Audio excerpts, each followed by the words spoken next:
नमः श्री कृष्णाय, नमः व्यासदेवाय। आज हम आपको सुनाने जा रहे हैं श्रीमद् भगवद गीता का अमृत संदेश। ये केवल युद्ध भूमि में अर्जुन और कृष्ण का संवाद ही नहीं, बल्कि यह संपूर्ण मानवता के लिए जीवन का मार्गदर्शन है। गीता को उपनिषदों का सार और ईश्वर की वाणी कहा जाता है। श्रीमद् भगवद गीता के 18 अध्याय और 700 श्लोक हैं। प्रत्येक अध्याय जीवन के किसी न किसी पहलू को समझाता है। क्या है आत्मा, क्या है सच्चा धर्म, क्या है कर्मयोग, ज्ञान योग और भक्ति योग, और आखिर जीवन का परम लक्ष्य क्या है। गीता का उद्गम संस्कृत श्लोक। धर्म क्षेत्रे कुरुक्षेत्रे संवेतायुयुत्सव मामकाः पांडवाश्चैव किम कुर्वत संजय। अध्याय 1 श्लोक 1। हिंदी भावार्थ। धृतराष्ट्र ने पूछा, हे संजय, धर्मभूमि कुरुक्षेत्र पर युद्ध की इच्छा से एकत्र हुए मेरे पुत्र और पांडवों ने क्या किया। यहां से गीता आरंभ होती है। कुरुक्षेत्र का युद्ध होने वाला है। संजय अपने दिव्य दृष्टि से राजा धृतराष्ट्र को युद्ध की घटनाएं सुनाते हैं। पहला अध्याय, अर्जुन विषाद योग। इस अध्याय में अर्जुन के मन का द्वंद्व दिखाया गया है। वे देखते हैं कि युद्ध भूमि में उनके सामने उनके अपने दादा भीष्म, गुरु द्रोण, चाचा, भाई और मित्र खड़े हैं। पहले अध्याय का 28वां श्लोक। दृष्ट्वेमं स्वजनम कृष्ण युयुत्सुम समुपस्थितम सीदंती मम गात्राणि मुखम च परिशुष्यति।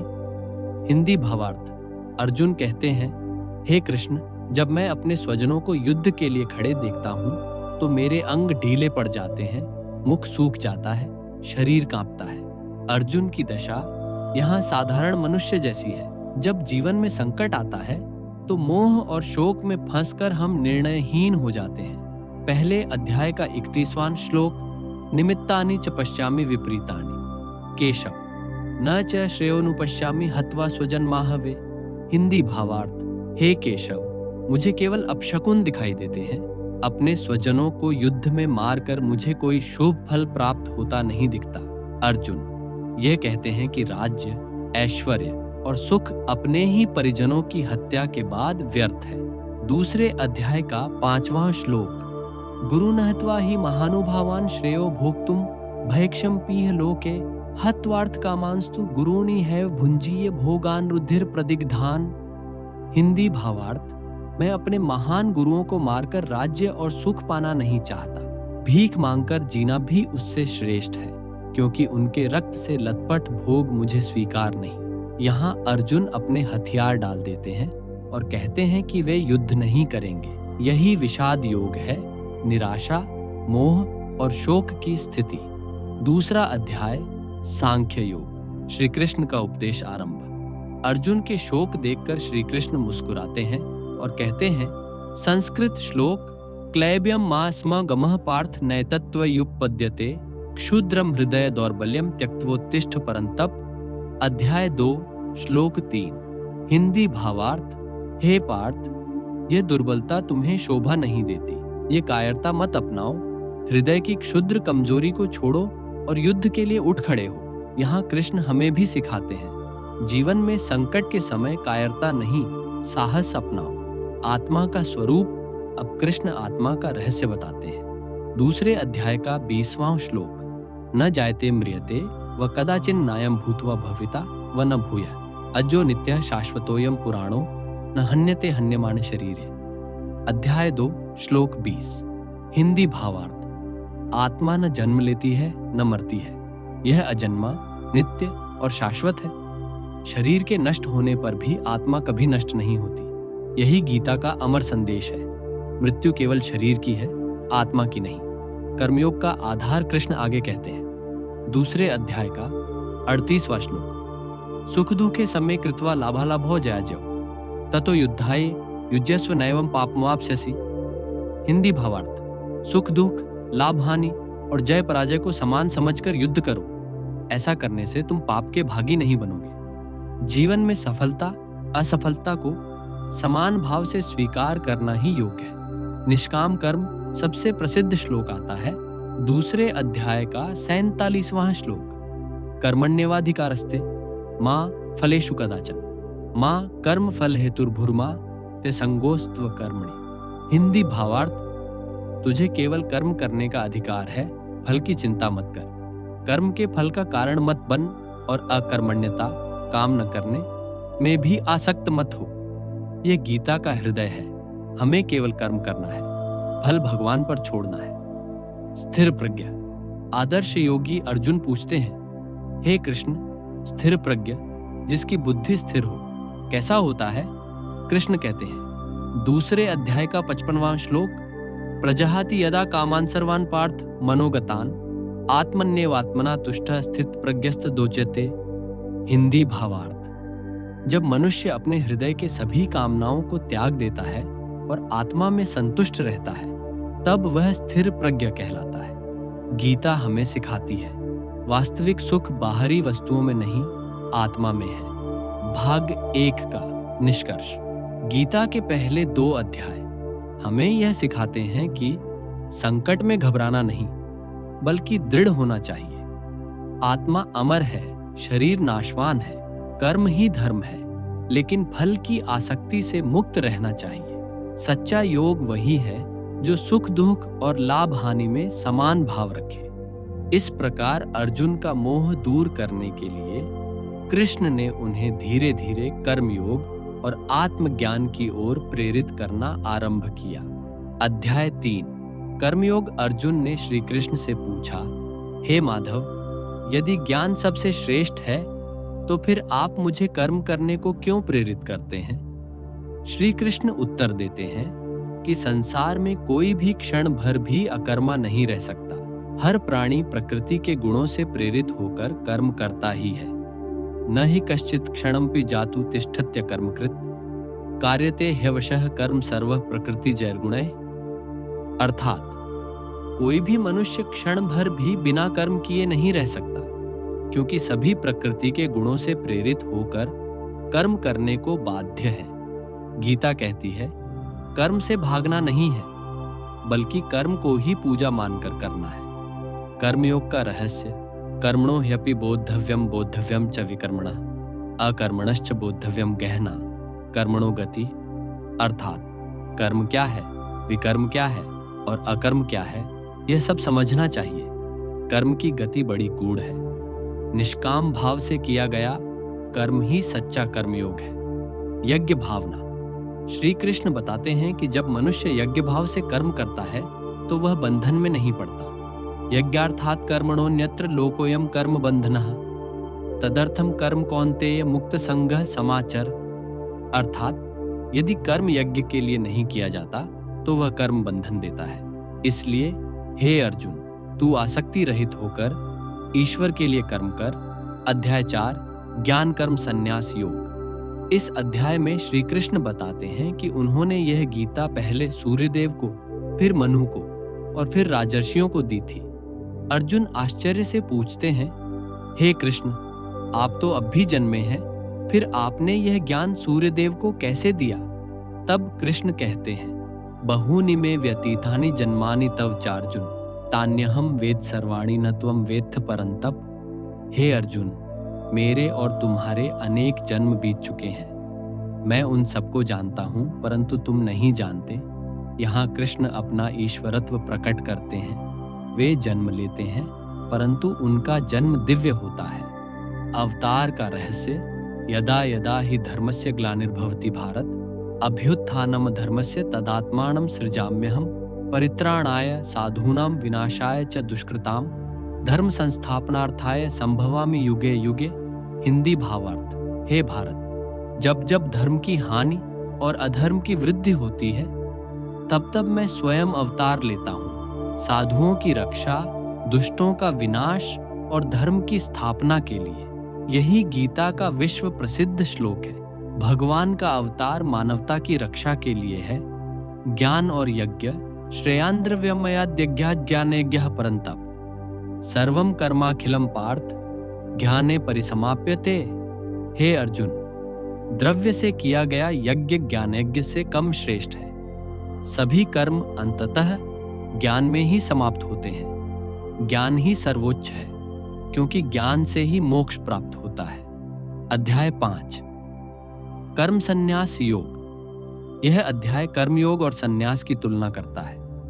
अर्जुन पूछते हैं, कौन सा श्रेष्ठ है, संन्यास, त्याग या कर्मयोग? श्री कृष्ण कहते हैं कि संन्यास और कर्मयोग दोनों मोक्षदायक हैं, लेकिन कर्मयोग श्रेष्ठ है क्योंकि उसमें त्याग भी है और कर्म भी है। संन्यासस्तु महाबाहो दुःखमाप्तु मयोक्तः योग युक्तो मुनिर्ब्रह्म न चिरेणाधिगच्छति। हे महाबाहु, योग के बिना संन्यास कठिन है। योग युक्त मुनि शीघ्र ही ब्रह्म को प्राप्त कर लेता है। योगी की विशेषता समः शत्रौ च मित्रे च तथा मानापमानयो शीतोष्ण सुख दुखेषु समः संग विवर्जितः। भावार्थ, योगी शत्रु और मित्र में, मान और अपमान में, ठंड गर्मी और सुख दुख में समान रहता है और आसक्ति से मुक्त होता है। यही योगी का लक्षण है समता भाव। अध्याय 6 ध्यान योग। यह अध्याय योगी की महिमा और ध्यान की विधि बताता है। योगी युंजीत सत्तमात्मानं रहस्य स्थितः एकाकी यत चित्तात्मा निराशीर परिग्रह। भावार्थ, योगी को चाहिए कि वह एकांत में मन और आत्मा को नियंत्रित करके आशा और परिग्रह संग्रह से रहित होकर निरंतर ध्यान करे। ध्यान की प्रक्रिया समम काय शिरोग्रीवम धारण्यचलम स्थिरः संप्रेक्ष्य नासिकाग्रम स्वम दिशश्चाणवलोक्यन। भावार्थ, योगी को चाहिए कि वह शरीर, सिर और गले को सीधा रखकर स्थिर बैठे, नासिका के अग्रभाग पर दृष्टि जमाए और इधर उधर न देखे। यह ध्यान की मूल तकनीक है। योगी कौन है? तपस्वीभ्योऽधिको योगी ज्ञानिभ्योऽपि मतोऽधिकः कर्मिभ्यश्चाधिको योगी तस्माद्योगी भवार्जुन। भावार्थ, योगी तपस्वियों से श्रेष्ठ है, ज्ञानियों से भी श्रेष्ठ है और कर्मियों से भी श्रेष्ठ है। इसलिए हे अर्जुन, तू योगी बन। सर्वोच्च योगी योगिनामपि सर्वेषां मद्गतेनान्तरात्मना श्रद्धावान भजते यो माम समे युक्ततमो मतः। भावार्थ, सभी योगियों में वह योगी श्रेष्ठ है जो अपने अंतरात्मा से मुझ में स्थित है और श्रद्धा के साथ मेरी भक्ति करता है। गीता यहाँ कहती है, योग का चरम रूप है भक्ति। अध्याय 3 से 6 तक गीता हमें यह सिखाती है, हर मनुष्य कर्म करता है, इसलिए कर्म को पूजा बना दो। भगवान जब जब धरती पर अधर्म बढ़ता है तब तब अवतार लेकर धर्म की स्थापना करते हैं। संन्यास कठिन है, कर्मयोग श्रेष्ठ है। योग का अर्थ है संभव और आत्म संयम, और अंततः योगियों में भी जो भगवान की भक्ति करता है वही सर्वोत्तम है। अब तक हमने गीता में अर्जुन के मोह, भगवान श्री कृष्ण द्वारा कर्मयोग, ज्ञान योग और ध्यान योग की महिमा समझी। अब आगे के अध्यायों में भगवान गहन आध्यात्मिक ज्ञान प्रकट करते हैं। यहाँ से गीता की गहराई और भी दिव्य हो जाती है। अध्याय 7 ज्ञान विज्ञान योग। यह अध्याय भगवान का स्वरूप, प्रकृति और परब्रह्म की महिमा बताता है। मुख्य श्लोक श्री भगवानुवाच मय्यासक्तमनः पार्थ योगम युञ्जन मदाश्रय असंशयम समग्रम माम यथा झास्यसि तच्छृणु। 7:1 भावार्थ, हे अर्जुन, मन को मुझ में लगाकर मुझ पर आश्रित होकर योग का अभ्यास करो, तब तुम मुझे संपूर्णता से बिना संदेह के जान सकोगे।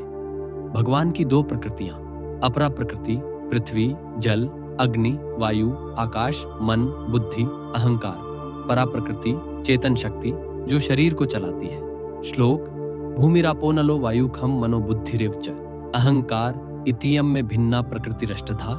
7.4 भावार्थ, ये 8 तत्व मेरी अपरा प्रकृति है, इनसे परे चेतन आत्मा ही मेरी परा प्रकृति है।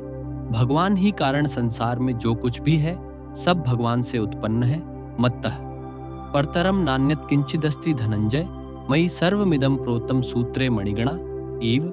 7.7 भावार्थ, हे अर्जुन, मुझसे बढ़कर कोई दूसरा तत्व नहीं है।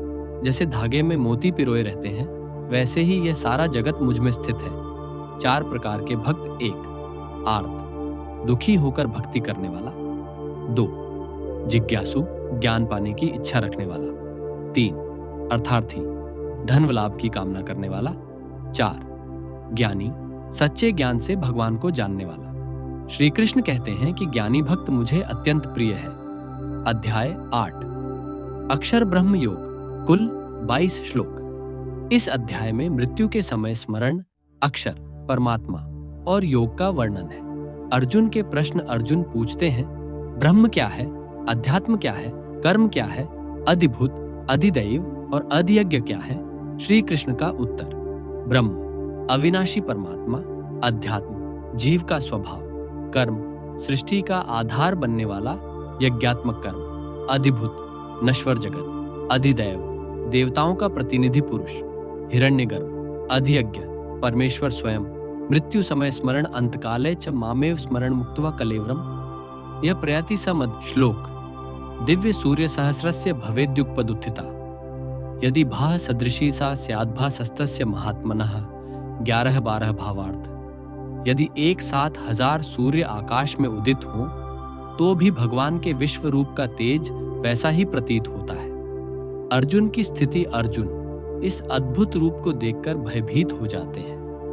वे देखते हैं कि सब योद्धा भगवान के मुख में प्रवेश कर रहे हैं, मानो काल उन्हें निगल रहा हो। अर्जुन की प्रार्थना, कृटिनम गदिनम चक्रिणम च तेजोराशिम सर्वतो दीप्तिमंतम पश्यामि त्वां दुर्निरीक्षम समन्ताद द्वीपान्लार्कद्युतिम प्रमेयम 11.17 भावार्थ। हे प्रभु, मैं आपको किरीट, गदा और चक्रधारी देख रहा हूं। आपका तेज अग्नि और सूर्य के समान है। मैं आपको चारों ओर से देखता हूं, किंतु आपका अंत नहीं पा रहा हूं। निष्कर्ष, भगवान कहते हैं, भक्त्या त्वनन्या शक्य अहमेवं विधो अर्जुन झातुम द्रष्टुम च तत्वेन प्रवेष्टुम च परंतप 11.54 भावार्थ। हे अर्जुन, मैं इस विश्वरूप में केवल अनन्य भक्ति से ही जाना और देखा जा सकता हूं। अध्याय 12 भक्ति योग, कुल 20 श्लोक। यह अध्याय भक्ति की सर्वोच्च महिमा को प्रकट करता है। अर्जुन का प्रश्न अर्जुन पूछते हैं, हे कृष्ण, आपके प्रति अनन्य भक्ति करने वाले श्रेष्ठ हैं या निराकार ब्रह्म की उपासना करने वाले? भगवान का उत्तर, भगवान कहते हैं, मेरे स्वरूप की भक्ति करने वाले जो मन को मुझ में स्थिर रखते हैं वे सबसे श्रेष्ठ हैं। निराकार की साधना भी संभव है, लेकिन वह कठिन है। भक्ति का मार्ग मनमना भव, मद्भक्तो मद्याजी माम नमस्कुरु, मामे वैश्यसि युक्त वैवमात्माणम मत्परायणः 12.8 भावार्थ। हे अर्जुन, मन को मुझ में लगाओ, मेरे भक्त बनो, मेरी पूजा करो और मुझे नमस्कार करो। ऐसा करने से तुम निश्चित रूप से मुझे प्राप्त करोगे। श्रेष्ठ भक्त के लक्षण भगवान कहते हैं कि जो भक्त द्वेष रहित, सबका मित्र, करुणामय, अहंकार रहित, क्षमाशील, संतोषी, आत्मसंयमी और सदा भगवान में मन लगाने वाला है, वही मुझे अत्यंत प्रिय है। इन 3 अध्यायों का सार। अध्याय 10 भगवान की विभूतियां सब ओर व्याप्त हैं। अध्याय 11 भगवान का विराट विश्व रूप केवल भक्ति से ही देखा जा सकता है। अध्याय 12 सच्ची भक्ति ही भगवान को प्राप्त करने का सर्वोत्तम मार्ग है। अब अध्याय 13 क्षेत्र क्षेत्रज्ञ विभाग योग, कुल 34 श्लोक। यह अध्याय शरीर और आत्मा, क्षेत्र और क्षेत्रज्ञ के भेद को स्पष्ट करता है। अर्जुन का प्रश्न अर्जुन पूछते हैं, हे केशव, क्षेत्र और क्षेत्रज्ञ क्या है? भगवान का उत्तर, क्षेत्र शरीर को क्षेत्र कहा गया है, क्षेत्रज्ञ आत्मा को क्षेत्रज्ञ कहा गया है। इदम शरीरम कौन्तेय क्षेत्रमित्य विधीयते एतद्यो वेत्ति तम प्राहुः क्षेत्रज्ञ इति तद्विदः 13.2 भावार्थ। हे अर्जुन, यह शरीर क्षेत्र कहलाता है और जो इसे जानता है वह क्षेत्रज्ञ है। ज्ञान का स्वरूप भगवान कहते हैं कि नम्रता, अहिंसा, क्षमा, सादगी, गुरु के प्रति श्रद्धा, शुद्धता, स्थिरता, आत्मसंयम और संसार की अनित्यता को जानना, यही सच्चा ज्ञान है। परमात्मा की स्थिति, परमात्मा सभी क्षेत्रों में क्षेत्रज्ञ है। क्षेत्रज्ञम चापिमा विद्य सर्व क्षेत्रेषु भारत। भगवान स्वयं सब प्राणियों में स्थित परम क्षेत्रज्ञ है। अध्याय 14 गुणत्रय विभाग योग, कुल 27 श्लोक। यह अध्याय 3 गुणों सत्व, रजस और तमस की व्याख्या करता है। 3 गुण, सत्व गुण प्रकाश, शांति, ज्ञान देने वाला, रजस गुण कामना और आसक्ति उत्पन्न करने वाला तमस गुण अज्ञान, आलस्य और निद्रा का कारण। श्लोक सत्वम रजस्तम इति गुणाः प्रकृति संभवा निबध्नन्ति महाबाहो देहे देहिनम व्ययम 14.5। भावार्थ, हे महाबाहो, सत्व, रजस और तमस ये 3 गुण प्रकृति से उत्पन्न होकर जीवात्मा को शरीर से बांधते हैं। सत्व गुण की पहचान प्रकाश, ज्ञान और आनंद। फल है पवित्रता और शांति। रजोगुण की पहचान कामना, आसक्ति और कर्म की व्यस्तता। फल है दुख और असंतोष। तमोगुण की पहचान आलस्य, प्रमाद, अज्ञान। फल है मोह और पतन। गुणातीत की स्थिति जो व्यक्ति तीनों गुणों से ऊपर उठ जाता है वही मुक्त होता है। मांचयो व्यभिचारेण भक्ति योगेन सेवते स गुणान समतीत्यैतान ब्रह्म भूयाय कल्पते 14.26। भावार्थ, जो अनन्य भक्ति से मेरी सेवा करता है वह तीनों गुणों से ऊपर उठकर ब्रह्म को प्राप्त होता है। अध्याय 15 पुरुषोत्तम योग, कुल 20 श्लोक। यह अध्याय जीवन वृक्ष, जीव, माया और पुरुषोत्तम परमात्मा का विवेचन करता है। संसार का अश्वत्थ वृक्ष ऊर्ध्वमूल मधः शाखमश्वत्थम प्राहुर्व्ययम् छंदांसि यस्य पर्णानि यस्तम वेद स वेदवित् 15.1। भावार्थ, संसार को एक पीपल वृक्ष कहा गया है जिसकी जड़ ऊपर परमात्मा में है और शाखाएं नीचे फैली हैं। इसके पत्ते वेद हैं। जो इस वृक्ष को जानता है वही वेद का जाता है। जीव और परमात्मा जीव को अक्षर पुरुष कहा गया है, परमात्मा को अक्षर पुरुष कहा गया है और दोनों से परे भगवान स्वयं पुरुषोत्तम है। पुरुषोत्तम की महिमा यह मामेव मसम्मूढ़ो जानाति पुरुषोत्तमम स सर्वविद भजति माम सर्वभावेन भारत 15.19। भावार्थ, जो मुझे पुरुषोत्तम के रूप में जानता है वह सब कुछ जानने वाला है और मुझे ही संपूर्ण भाव से भजता है। इन 3 अध्यायों का सार। अध्याय 13 शरीर और आत्मा का भेद समझो। अध्याय 14 सत्व, रजस और तमस तीनों गुणों से ऊपर उठो। अध्याय 15 भगवान ही पुरुषोत्तम है।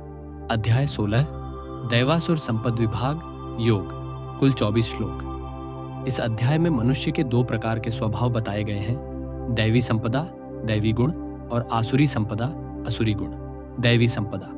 श्लोक अभयम सत्व संशुद्धिर ज्ञान योग व्यवस्थिति दानम दमश्च यज्ञश्च स्वाध्यायस्तप आर्जवम 16.1। भावार्थ, निर्भयता, मन की शुद्धि, ज्ञान में स्थिरता, दान, आत्मसंयम, यज्ञ, स्वाध्याय, तप और सरलता ये दैवी संपदा के लक्षण हैं। अन्य दैवी गुण अहिंसा, सत्य, क्षमा, शांति, दया, विनय, करुणा। आसुरी संपदा दंभ, अहंकार, कपट, क्रोध, कठोरता, अज्ञान, दंभो, दर्पोभिमानश्च क्रोधः पारुष्यमेव च।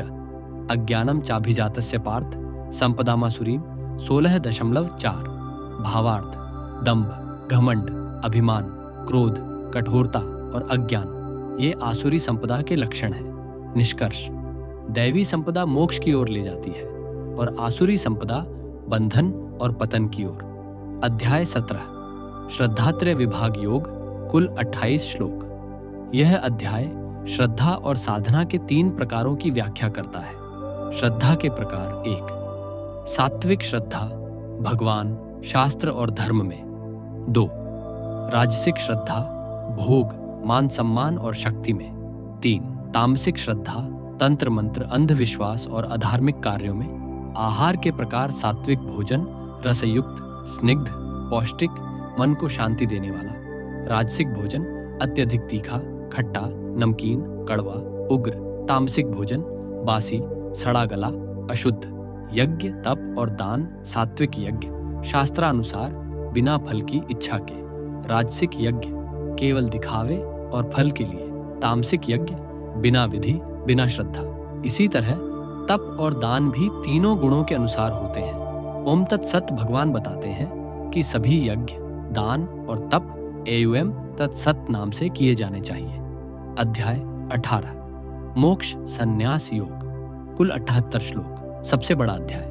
यह अध्याय गीता का अंतिम और सर्वश्रेष्ठ उपदेश है। इसमें संन्यास, त्याग, कर्म, भक्ति और मोक्ष का समन्वय है। संन्यास और त्याग। संन्यास सब कामनाओं का त्याग, त्याग कर्मों के फल का त्याग। श्लोक त्याग्यम दोषवदित्य के कर्म प्राहुर्मणिषिण यज्ञ दान तपः कर्म न त्याग्यमिति छापरे 18.3 भावार्थ। कुछ लोग कहते हैं कि कर्म ही दोषयुक्त है, इसलिए त्याज्य है, जबकि कुछ कहते हैं कि यज्ञ, दान और तप जैसे कर्म कभी नहीं त्यागने चाहिए। 3 प्रकार के कर्म सात्विक कर्म, कर्तव्य समझकर बिना फल की इच्छा, राजसिक कर्म लोभ और स्वार्थ से प्रेरित, तामसिक कर्म अज्ञान से किया हुआ। भगवत भक्ति की सर्वोच्चता, मन मना भव मद्भक्तो मध्याजी माम नमस्कुरु मामे वैश्यसि सत्यम ते प्रतिजाने प्रियोसी में 18.65 भावार्थ। मन को मुझ में लगाओ, मेरे भक्त बनो, मेरी पूजा करो और मुझे नमस्कार करो। निश्चय ही तुम मुझे प्राप्त करोगे, क्योंकि तुम मेरे प्रिय हो। अंतिम उपदेश। सर्वधर्मान परित्यज्य मामेकम शरणम व्रज अहम त्वां सर्व पापेभ्यो मोक्षयिष्यामि मा शुचः 18.66 भावार्थ। सब धर्मों को छोड़कर केवल मेरी शरण आओ, मैं तुम्हें सभी पापों से मुक्त कर दूंगा, चिंता मत करो।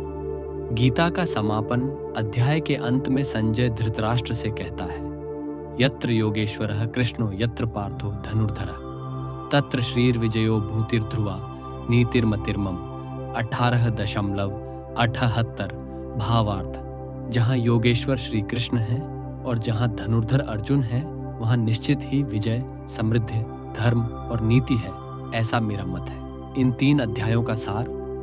अध्याय 16 दैवी और आसुरी गुण मनुष्य की गति तय करते हैं। अध्याय 17 श्रद्धा, आहार, यज्ञ, तप और दान तीनों गुणों के अनुसार भिन्न भिन्न होते हैं। अध्याय 18 कर्म, ज्ञान और भक्ति का समन्वय करते हुए श्री कृष्ण अंतिम उपदेश देते हैं, मामेकम शरणम व्रज।